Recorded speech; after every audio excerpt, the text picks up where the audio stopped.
Good morning, Pagosa. It's Friday, and we're actually here over at the hospital today.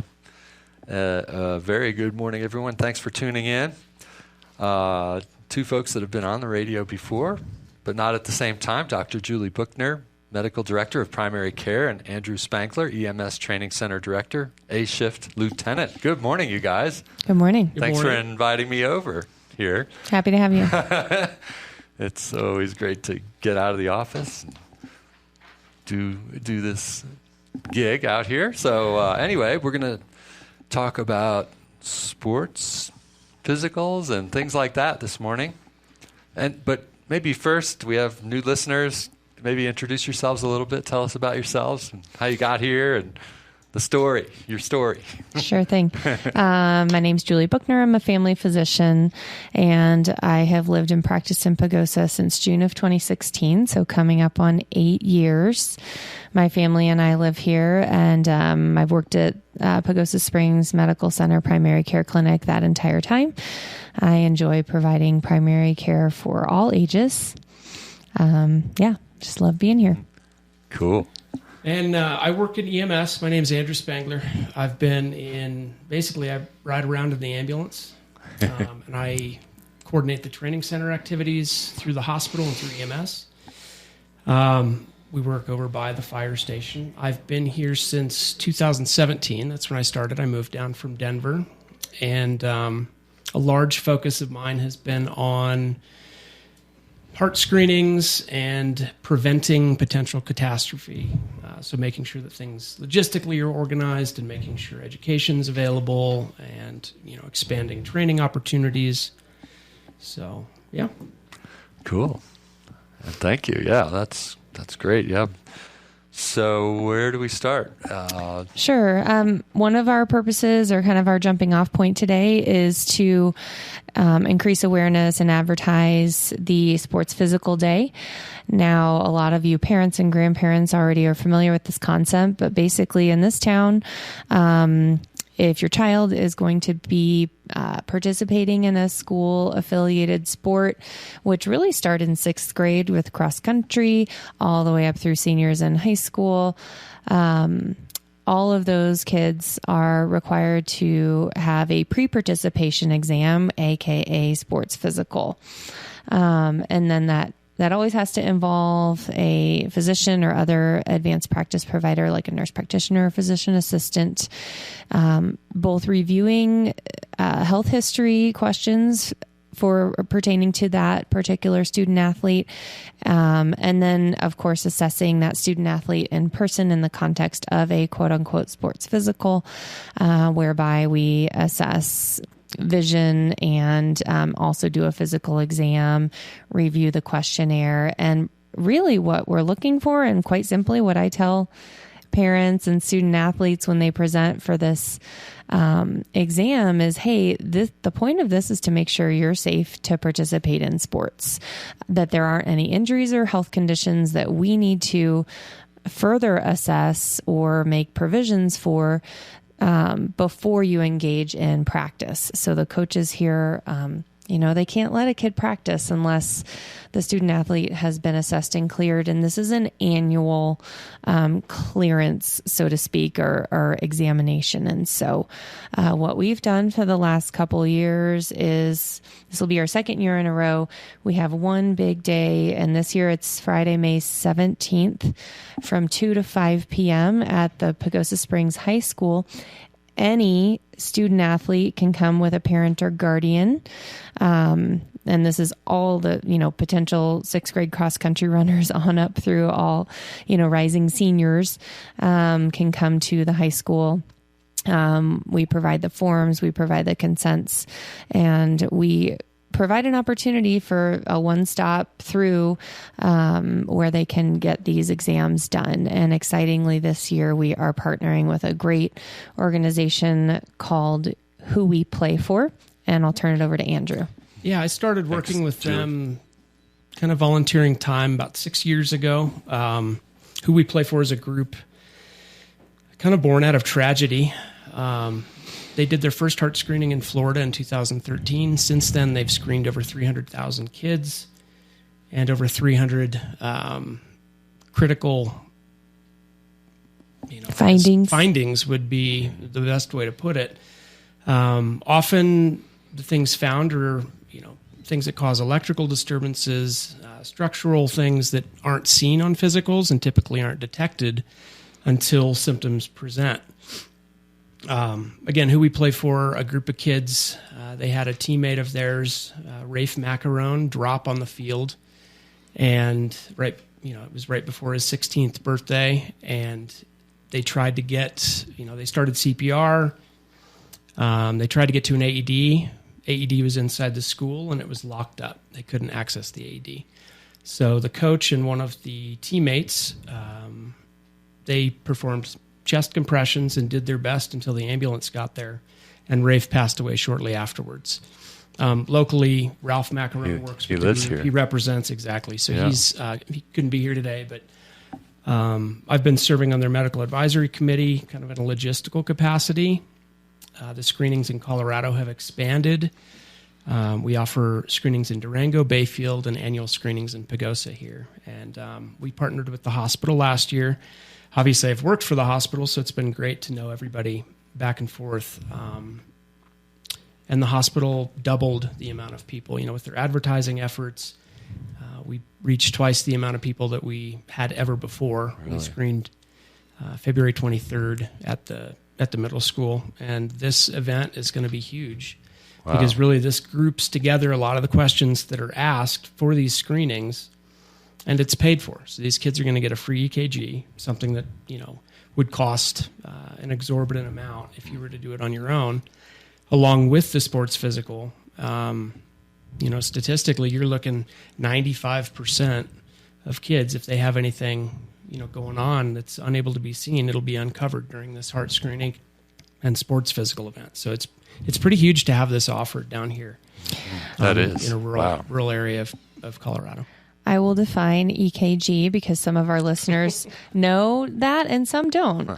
So EKG or ECG stands for electrocardiogram. So I tell people it's a tracing of the electrical activity in your heart. It gives us information about heart rhythm, and it also gives us information about heart structure. And can you explain what an AED is? Yeah, so an AED stands for Automated External Defibrillator. An EKG does not shock you, an AED does shock you. So the idea is an AED is completely automated. You open it up, you follow the prompts. This is the same type of thing that you learn about any CPR class that you take. And basically, this is what resets the heart if it's in a fatal, bad heart rhythm that is not sustaining of life. And so you guys would all remember Buffalo Bills, Cincinnati Bengals playing. Damar Hamlin makes a hit, walks a few steps, collapses. Those events are the very thing that we're trying to prevent. Now, Damar Hamlin, his issue was not due to a structural abnormality or an electrical abnormality in the heart. It was due to its heart, being impacted at a very, very important part of the, very sensitive part of the cardiac cycle. It's a very rare thing that can happen. It's called commotio cordis, and that is why an AED needs to be present. Typically it's something that happens to baseball players that get struck in the chest, but it can happen to anybody that takes any kind of impact to the chest during that perfect kind of that don't touch time of the heart cycle. So it's automated electrical? External defibrillator. So it means that it's, placed with pads outside of the chest, and many lay people, as well as definitely healthcare professionals, are trained to the use. And studies do show that communities that have these readily available and people trained to know where they are and how to use them have fewer instances of, death from sudden cardiac events. These are fairly small units. The electrocardiogram, is that a larger piece of It's not big equipment? either. No, okay. It just puts a bunch of stickers on the chest versus two large pads, sticky pads that go on the chest. They don't use those paddles anymore that you saw in ER where they yell clear as they... but it's the same type of thing, and it's basically it's automated. The machines are designed to recognize these fatal heart rhythms, and if fatal heart rhythms are not present, they will not advise a shock. So to bring it back to tie it in with a sports physical day, what can parents expect? Well, let's go through what parents can expect, or grandparents who are bringing their kids. You show up to the sports physical day on May 17th at 2 p.m. You're going to expect a little bit of a line because everyone gets out of school around 1:30. But we'll stay till everybody's seen. You go through consent forms, and the payment for the sports physical, that's to reimburse the hospital for the cost of the sports exam, is $25. That's what we charge at the medical center too, if you bring your kid into the clinic, but this is quicker. Your kid goes through, they get their vision checked, they get their weight recorded and their height recorded, they get blood pressure, pulse, vital signs, and then they go to the Who We Play For station. Yep, so we have 2 rooms that'll be set up. One for girls, one for guys. One for girls, one for guys. We'll put stickers across the chest, 2 up on the shoulders, 2 down on the hips, and then 6 across the chest. Kids keep across the left side. Kids keep top on. We ask that girls wear a sports bra or something, but absolutely, for the guys, we do have to it's easier to take the shirt off. You get a better reading tracing with that. Yeah. It is in a private room. There'll be privacy screenings. Girls will be screening girls, and boys will be screening boys. Mm-hmm. So, you're not going to be in a room with anybody else. The parent can go back if they want to, if the kid wants them back there, or they don't have to. It just depends on their preference. The screening itself takes all of maybe 2 minutes to hook everything up. We do ask that people pre-register as much as possible, just because we need to know things that we will include on the actual EKG itself. So the cardiologists that we work with, an electrophysiologist, the fancy guys that make the big bucks, volunteer to read these EKGs and provide their expert interpretations of it. Are these remote, or are they here, or do you send it off to... They get mailed to me. So, they're very small, probably, 4-inch by 4-inch box that hooks up to a bunch of wires that we hook to your chest. There are no electrical shocks or anything like that. The tracing itself takes only 10 seconds. It takes much longer to set up. And then we just do everything Bluetooth via an iPad. Mm-hmm. So we just ensure that the tracing is good. We just ask the participant to hold still. They can breathe normally, but we just ask that they lay flat and hold still for about 10 seconds. And everything gets sent off via... Is this telemedicine, or what do they call it? Sure. It's a form of it. Yeah. Because the EKG, each tracing, gets sent off to a secure server that our physicians, the cardiologists that read these EKGs, access them, and they provide their readouts. Results will be shared with the physicians at PSMC and will be sent to families as well. If there are any positive results, which typically 1% of EKGs that we do will get flagged for some kind of follow-up. Mm-hmm. A much lower incidence of, just to give you an example, 300 out of 300,000.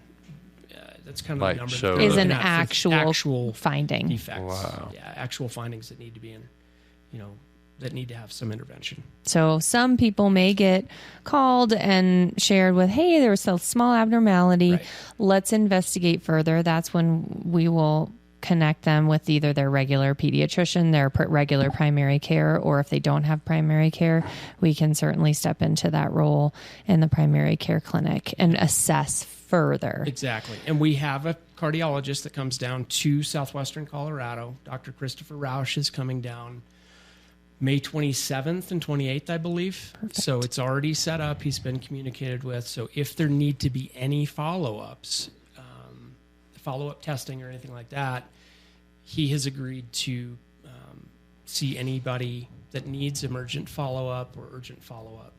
That's fantastic. One of those 2 days. So or via telemedicine if something needs to happen sooner. If my math is correct, that's 1 in 1,000, maybe? Maybe 1 in 100. Or 1 in 10,000. 1 in 10,000. That is the numbers are kind of, nobody's definitively putting their, it's kind of newer that they're tracking all the data on this. Sure. But the number of EKGs that they've stored and tracked and the number of positive findings that they've had, 300 out of 300,000. Okay. That's really what they're looking at. Wow. So, yeah. Low incidence, but it's you never know. One of those events happening could be really serious. In a small town could be, devastating. Yes, absolutely. And we definitely, as primary care providers, this is not, just so you know, the EKG is not part of the required or even recommended course of a pre-participation sports physical examination. And yet we feel that it makes good sense to perform this, especially if we can have it financially covered, and that these will be interpreted by a pediatric cardiologist or a group of pediatric cardiologists and electrophysiologists, which are special kinds of cardiologists that study heart rhythms. And so we, here at PSMC don't want to just provide the minimum care. We want to provide excellent care. And this goes hand in hand with that concept. And so we feel like this is the best service we can provide. This partnership is one of the best things we could do for our student athletes and families. And these EKGs, the cost is included in what is paid. That $25 is paid to the hospital. The hospital has partnered with who we play for, brought them in and agreed to provide this. So there's no additional cost for the EKG within that screening. Yeah. And Andrew, would you say no news is good news if the families don't hear? We will send information. We will send it'll be an email. It'll just say normal findings. Oh, good. Email, the EKG itself can be requested if you would like to include it in medical records for your doctor. If your doctor is somewhere other than in Pagosa Springs Medical Center's infrastructure. But otherwise, yes, if there is a positive, like a flagged result, somebody will call you via telephone and make sure that we won't rest until we get a hold of you and make sure that put your mind at ease, basically. And those usually go out within the week.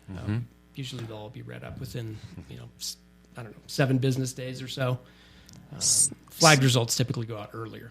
So after that part is done, then your child will see the doctor or nurse practitioner, just for their, we listen to their heart and lungs. Everything that you see gets done in the regular exam. And sometimes we do pick up a finding on that as well, like scoliosis or a heart murmur or abnormal blood pressure. And so we're paying attention to all of those other things we always have. If they mark that they have a recurrent knee problem, we assess that issue and decide if, the student athlete needs maybe some physical therapy or monitoring, bracing, taping, whatever. And we have really good athletic trainers here too that work with especially the high school teams, and I think increasingly middle school teams. And then your child will leave with the sports physical, the pre-participation exam that the schools require, signed and appropriately marked. Usually the child is cleared without restrictions. Sometimes they're cleared with recommendations for further evaluation. Sometimes, occasionally, they're not cleared because we found something. And honestly, we want kids to participate in school sports, but we want to find a couple things that need further evaluation. This is kind of a catchment service as well, just for adolescent health issues. And so we're not trying to keep kids out of sports by any means, but we are trying to adequately assess them so coaches can coach with confidence and we can maybe head off any potential medical emergencies that would happen on the field or on the court. And not to scare kids or anything. Sports are great, right? Yeah. I mean, there's so healthy for people so to many get benefits, involved, right? I played sports growing up. I think they're fantastic. Right. I think they mean a lot, as far as social growth and just staying healthy. I think it's extremely important. Routine. Especially in this day and time when regimen. everything is online and you don't have to go outside to entertain yourself. And I know it sounds ominous, talking about the worst case scenario of things, but these sudden cardiac arrest events, the worst case scenario of what we look for, one occurs every 3 days. It's the second leading cause of death among child athletes behind accidental death. So it's not something that... So it is real. Yeah, it's real. It's prevalent. Over 7,000 cases in the United States each year. So it's there. And we're doing everything we can to be ready in case anything does happen, making sure the coaching staff and athletic staff for the school district is fully prepared. Yeah, and just to talk a little bit more about the benefits of school sports involvement. Clearly, social growth, reduced time on social media and screens, of course, physical exercise, cardiovascular fitness, and improved mood, right? Like reduced anxiety, depression, other mood disorders, and then just the ability for these kids to focus on something other than social dynamics. There's a stress relief piece. These coaches can be incredible figures in these student athletes' lives. We have some amazing coaches and assistants in this community, and to give your child, your student, a chance to be just kind of mentored by these coaches, whether or not they end up being the starting, varsity basketball player or not, they can still benefit. And so we here at the medical center and EMS, we want to do everything we can to make sure these kids all get the opportunity to play and then to play safely. Yeah. And before the show, Andrew was mentioning he started out in Montana, kind of a rural area, and then Denver, and then here. And we're very lucky in Denver, but to have our own ambulance service right here that's owned by the hospital, right? Absolutely. Can you tell us a little bit about that? Yeah, very few hospital-run ambulance services still exist. There's a few throughout Colorado, Denver Health, Banner Health, Pagosa Springs EMS. Many of us came from larger systems up in bigger areas, and areas that have a lot more resources at their fingertips, a lot more just expectation, a lot more call volume.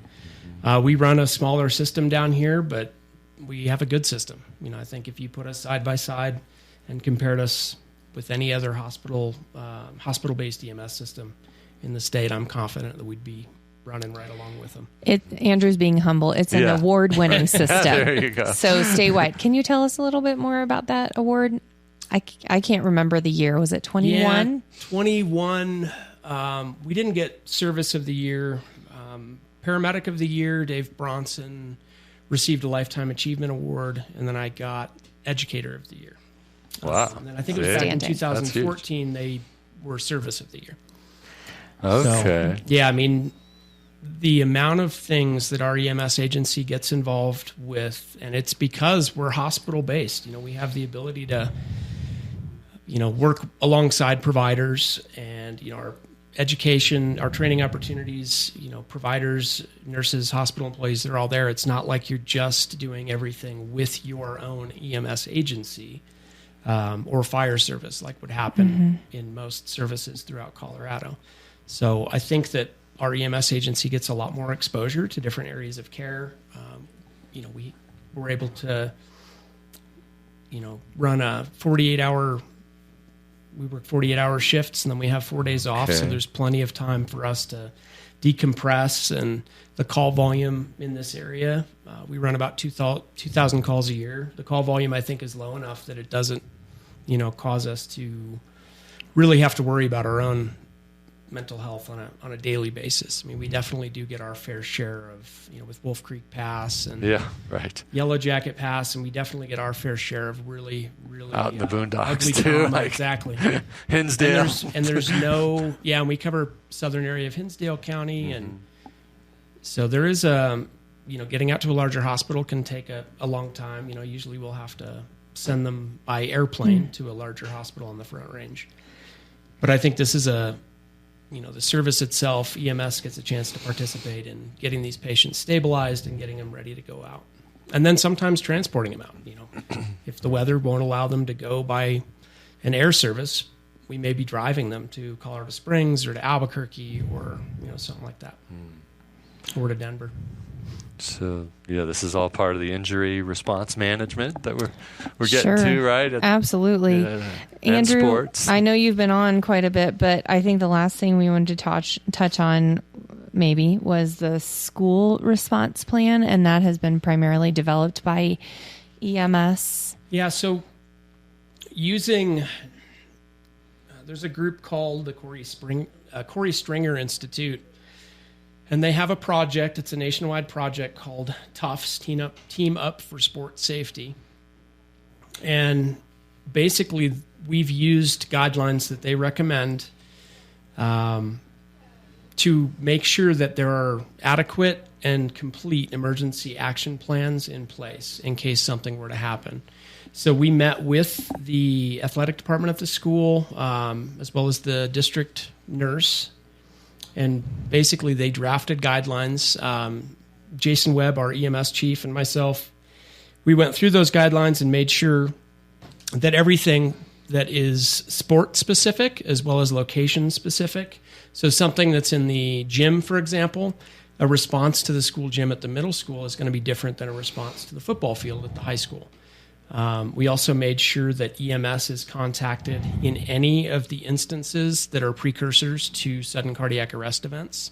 So any instance where a kid has seizure during exercise, for example, any instance where a kid can't breathe during exertion, it's not normal for a teenager to not be able to breathe if they run a little bit, as well as any instance where they pass out. So all of these we looked at, and then we looked at the risk of kind of our worst case scenario, sudden cardiac arrest, and we did everything we could to mitigate any, missing any type of medical emergency during those.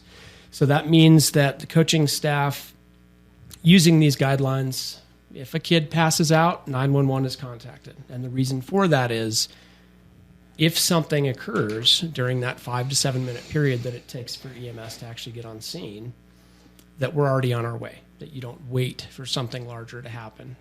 So if a kid passes out, for example, and they take them to the sidelines and they cool them off, and there is a cardiac event going on, 911 dispatch has already sent an ambulance on the way.